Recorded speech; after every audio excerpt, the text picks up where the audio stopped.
Professor, please explain us the problem and the solution of your lecture. What hope can a human being maintain in the current digital age? So we are in the really digital age that we have a lot of hope in a progress, technological progress for the future. So we need, like a Christian, to see that we have two levels. We have a horizontal and a vertical hope, what is very important. If we lost the vertical hope, in this moment the horizontal hope doesn't exist. So the vertical hope is the connection with God, that to see every time our goal and solution in God, with the help of the theological virtues, like a hope, really hope, what is a reinvention of the Christian and Israel. And we also need to work in this world. It is not possible only to have a fear, to be blocked and to think on our soul. We try to really to go to the connection with also with this new development or technological development, but with every time regard to the from the horizontal to the vertical level. That's very important in this message what I did. Well, thank you very much. Thank you too. Gospod profesor, predstavite nam problem in rešitev vašega predavanja Krščansko utelešenje v dobi digitalne breztelesnosti. Ja, najprej bi želel priklicati v zavest to, kar lahko imenujemo digitalna breztelesnost. Vemo, da se digitalni, virtualni prostor pogosto dogaja v nekem breztelesnem načinu, namreč mi smo potopljeni v digitalne medije in dostikrat tudi pozabimo na svojo telesnost in pozabimo hkrati tudi na naše utelešene odnose in naše utelešeno bivanje v svetu. In krščanstvo pa ima pravzaprav nek potencial poudarka telesnosti in ta potencial je ravno v tem, da je v krščanstvu Bog prevzel človekovo telo, kar pomeni, da je s tem tudi celotna telesnost, utelešenost dobila nek nov pomen. Vendar je zdaj tako, da tudi z drugih vidikov si ljudje prizadevajo v digitalni kulturi vračati se k telesnosti, k biti osebno prisoten, k temu, da so v svetu na takšen utelešen način, vendar ima krščanstvo neko specifično, distinktivno lastnost, namreč, da je telo v krščanstvu že vedno tudi telo v odnosu, telo za drugega, telo v dobrih gestah v odnosu do drugega. Se pravi, ne nikoli telo, ki je samo sebi namen, ampak tudi telo, ki je sposobno sebe dajati, predajati v nekem zelo konkretnem načinu življenja. Hvala za vaš odgovor. Profesor, predstavite nam problem in rešitev vaše predstavitve digitalna etika. Digitalna etika je pravzaprav odziv človeka na digitalne pridobitve, ki jih ima in na uporabo teh digitalnih sredstev. Torej, na kakšen način bomo mi uporabljali digitalna sredstva, zato da bodo v blagor človeka kot posameznika, človeške družbe in celotnega naravnega okolja. Vemo, da vsaka nova tehnologija prinaša s seboj določene prednosti, pa tudi lahko predstavlja določena tveganja. In zelo pomembno je, da poskušamo čim bolj izkoristiti prednosti, ki jih pridobivamo, in čim bolj se izogniti določenim tveganjem. In ko razmišljamo o kriterijih, in tukaj nam digitalna etika pomaga, kako bomo vedeli, kaj so prednosti in kaj so tveganja, je zelo pomembno, da kot merila uporabimo recimo dostojanstvo človeške osebe, ali bo določena pridobitev spodbujala dostojanstvo človeške osebe, potem prispevala k bolj poglobljenemu duhovnemu življenju, k večji svobodi posameznika, k večji enakopravnosti v družbi, k večji pravičnosti. Na ta način bomo videli, ali so sredstva, ki so nam danes na voljo, recimo umetna inteligenca in ostala digitalna sredstva, taka, da predstavljajo nekaj dobrega za človeka, ali pa lahko predstavljajo določeno tveganje. In to je pravzaprav naloga vseh nas, vsi skupaj se moramo vedno znova kritično spraševati, na kakšen način uporabljati, ne da bi zdaj demonizirali stvari in pridobitve, ampak da bi v bistvu te stvari uporabljali na način, da bodo res v napredek posameznika in celotne družbe. Hvala za vaš odgovor. Hvala. Profesor, predstavite nam problem in rešitev vaše predstavitve pomembnost telesa.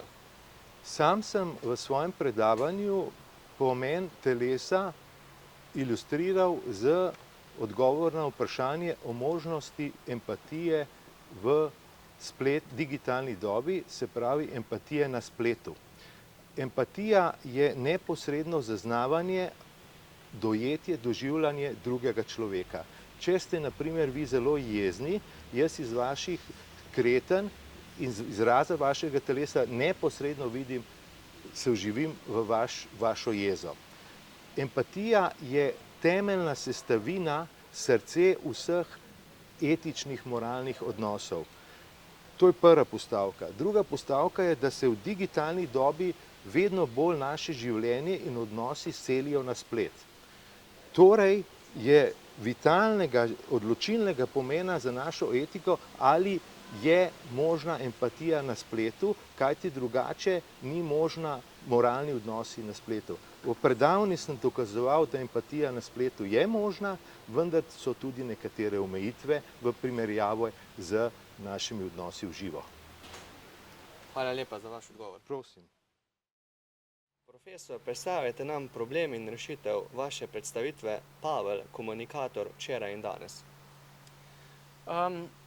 To, kar me je nagovarjalo, je res podoba Pavla, ki želi uporabiti vse elemente te danje družbe, pa naj bo to na retorični ravni, kar je recimo ena samohvala, kar so elementi družbenega načina življenja, se pravi suženjstva in posinovljenja, in pa na drugi strani, kar je tista družbena struktura o podobi telesa. To me je nekako nagovarjalo kot način pogledati, kaj Pavel dela s temi izhodišči, da bi prinesel drugo sporočilo, ne samo to, kar poznate danja družba, in drugo sporočilo je Kristus. Znotraj tega se mi zdi pa, da je pomemben odgovor tudi za nas danes, ne samo to, da pogledamo, kakšne načine in možnosti komunikacijska orodja nam družba ponuja, ampak da se zazremo v Kristusa, ker Kristus je tisti odgovor, da nas on osvobaja, da na svoboden način uporabljamo karkoli so orodja sedanje družbe, da bi prinesli Kristusa samega. Kristus je tisti, ki nas osvobaja za svobodno uporabo, in Kristus je nenazadnje tudi sporočilo, ki nas osvobaja za življenje v polnosti in življenje za večnost. Hvala vam za odgovor. Predstavite nam problem in rešitev vaše predstavitve moč in nemoč umetne inteligence, algoritmi in njihov vpliv. Problem precej lažji predstavim kot rešitev. V osnovi je predstavitev bila usmerjena v to, kako nam spletni algoritmi umetne inteligence danes sledijo, zato da na nek način ustvarijo psihološki profil uporabnika, kar ne bi po eni strani sicer služilo izboljšanju uporabniške izkušnje, po drugi strani pa seveda uporabnika zadržali na platformah, ki te algoritme uporabljajo. In govora je bilo o nekaterih etičnih izzivih. Klasični primeri bi bili vprašanje pristranskosti, vprašanje spoznavnih mehurčkov oziroma epistemic bubbles in echo chambers, vprašanje zasebnosti, ker nenazadnje te algoritme operirajo z našimi podatki. In kot rečeno, nimam pravzaprav nobene dobre rešitve glede tega. Več kot toliko ne moramo narediti glede tega, da algoritmi si shranjujejo podatke o nas. Vseeno pa morda ena izmed teh stvari bi bila, da sodelujemo v pomenljivem dialogu in da iščemo različne vire informacij in da, če le lahko, na spletnih straneh ne zberemo, da dovolimo uporabo piškotkov. Hvala vam za odgovor. Professor, please explain to us the problem and the solution of your presentation, human dignity and challenges to uphold it. Yes, in my lecture I addressed the issue of human dignity, starting from the point of view according to which human dignity is something that belongs to each person, to human beings, and cannot be nullified, but can be not recognized. So according also to the reflections that have been over the centuries about it and the Catholic contribution to this, we need to address the topic of human dignity talking about the concrete relationships within which something like human dignity can be wounded and not recognized. And it's very useful to address this looking at very real examples, and one of the context and situations where human dignity is not recognized is the one of abuse, sexual abuse, spiritual abuse, and so on. This not only at individual level but also at international and multicultural level. So the addressing human dignity means, first of all, to recognize the context and the conditions where relationships developed in a way that can put at risk the recognition of human dignity of the people, and try to work on these conditions, these relational conditions, so that they can be healthy and safe. Again, not only among individuals, but also among different cultures and contexts. And this is what we will be addressing during the workshop, try to understand how we can work at the prevention level, trying to create the conditions for relationships to develop in a way that help people to always recognize the human dignity of the others and of themselves. Thank you for your time.